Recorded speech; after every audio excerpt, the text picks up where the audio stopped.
Mayapuri industrial area में मेरी factory है। इस इंडस्ट्रियल एरिया में और भी बहुत सी फैक्ट्रियां हैं जो विभिन्न प्रकार के प्रोडक्शन का निर्माण करती हैं। मेरी फैक्ट्री के ठीक सामने सड़क के उस पार एक फैक्ट्री है। उसका नाम हरियाणा ऑटो है, जहां प्लास्टिक का सामान बनता है। एक दिन सुबह सुबह उस फैक्ट्री के मालिक मिस्टर गुप्ता मेरे पास आए और कहने लगे, राजपाल जी, मैंने सुना है कि आप बहुत ही महान गुरु के शिष्य हो और उन्होंने आपको भी बहुत सी आध्यात्मिक शक्तियां दी हैं। मुझे विश्वास है कि आप मेरे लिए भी कुछ कर सकते हैं। मेरे पूछने पर उसने मुझे बताया कि उसकी फैक्ट्री में कुछ अजीब सी समस्या चल रही है, जिसके कारण फैक्ट्री बंद करने की नौबत आ गई है। समस्या समझ नहीं आ रही थी। उसने बताया कि कोई भी कारीगर अगर मशीन को हाथ लगाता है तो उसे झटका लगता है, कांपने लगता है और उसे तेज़ बुखार हो जाता है। ऐसा कितनी बारी हो चुका है और अब सभी कारीगर मशीन के पास जाने से घबराते हैं। मेरा कारोबार अब बंद होने के कगार पे है। उसने विनती करते हुए कहा कि मुझे बचा लीजिए। मैंने कहा कि मुझे खुशी है कि तुमने मेरे गुरुजी के बारे में जाना। मैं गुड़गांव जाऊंगा और गुरुजी से आज्ञा लेकर जैसे वह कहेंगे वैसे करूंगा। गुड़गांव जाकर मैंने गुरु महाराज जी से प्रार्थना की और उन्होंने हाँ कर दी। इसके लिए उन्होंने मुझे कुछ खास हिदायतें दी। गुरु महाराज जी के आदेश अनुसार अगली सुबह मैं उसकी फैक्ट्री में गया। उसकी फैक्ट्री की मशीनों का पूरा चक्कर लगाने के बाद मैंने एक गिलास जल का बनाया और मशीनों पर, दीवारों पर, फैक्ट्री की छत पर अर्थात सभी जगह छिड़क दिया। तब मैंने उसके एक कारीगर को बुलाया और उसे मशीन चलाने का आदेश दिया। कारीगर ने जैसे ही मशीन को छुआ, उसे जोर से झटका लगा और वो पागलों की तरह कांपने लगा।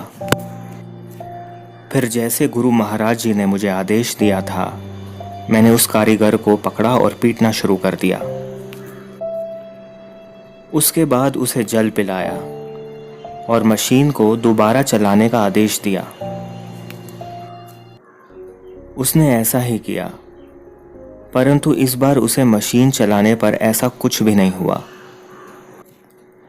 मैंने उसे काम जारी रखने का आदेश दिया और कहा कि वे सामान का उत्पादन ना रोके।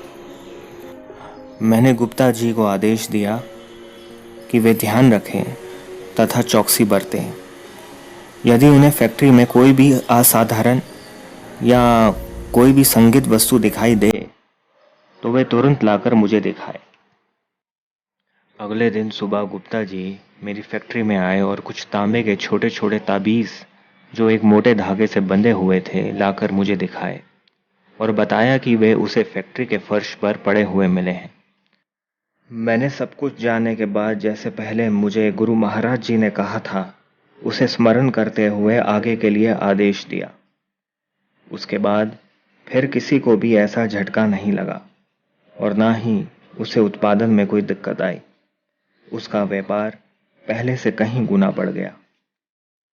कुछ महीनों बाद गुरु महाराज जी मेरी फैक्ट्री के गेट में खड़े थे और उन्होंने सड़क पर एक मर्सिडीज कार को जाते देखा।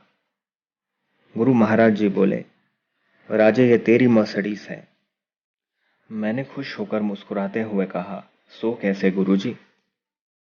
गुरु महाराज जी बोले, जो इस कार का मालिक है उसकी फैक्ट्री बंद हो चुकी थी। कुछ महीने पहले तुमने ही उसे बचाया था। मुझे पता है कि उस समय उसके पास चलाने के लिए एक स्कूटर ही था। तुम्हारे आशीर्वाद की बदौलत ही आज वो मर्सिडीज के लायक हुआ है। अब बताओ कि ये तुम्हारी कार है या नहीं? ये शब्द थे गुरु महाराज जी के। क्या अनंत पूर्ण कृपा थी गुरु महाराज जी की। ये नई सी कृपा उस दिन मेरे समझ में आई, जैसे किसी को किसी महात्मा की दुआ के बाद पुत्र की प्राप्ति हो और उसे लेकर वे महात्मा के पास आए और कहे ये आपका है। ठीक इसी तरह इतने ही स्पष्ट और उदार गुरु महाराज जी के शब्द थे।